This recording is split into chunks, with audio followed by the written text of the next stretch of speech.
याद बड़ी बताब लम परदेसिया हो गईल भुलाई हमके पाके विदेसिया हो। ए राजा याद बड़ी बताब लम परदेसिया हो गईल भुलाई हमके पाके विदेसिया हो। निक नाही खाना हमारा लागता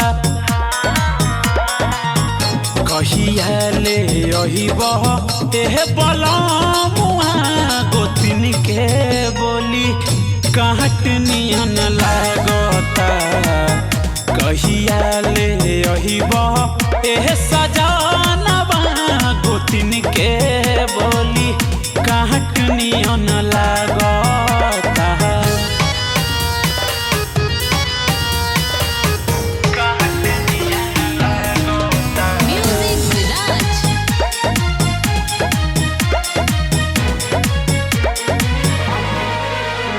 रोवता बिंदिया वाली कजरवा हो राह देखे ले रोजे नजरवा हो। ए राजा सुनी ना रोजे सूती ले धोके तकिया हो नहीं बूतेला राती में दिया हो। दिलवा में हुक हमारा सालता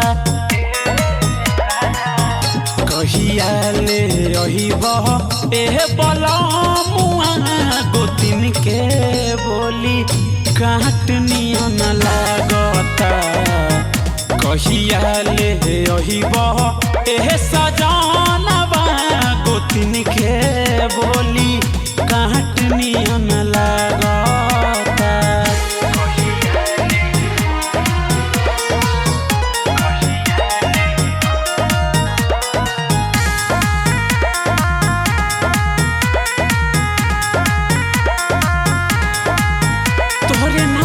से पायल छनक जाता हो नेहियाला कंगनवा खनक जाता हो। हमरो परेशानी समझी सुन सैया कुनाल घरे आ जाओ मोरा दिलवा के अगिया बुता जाओ। प्रीतिया हम के सतावता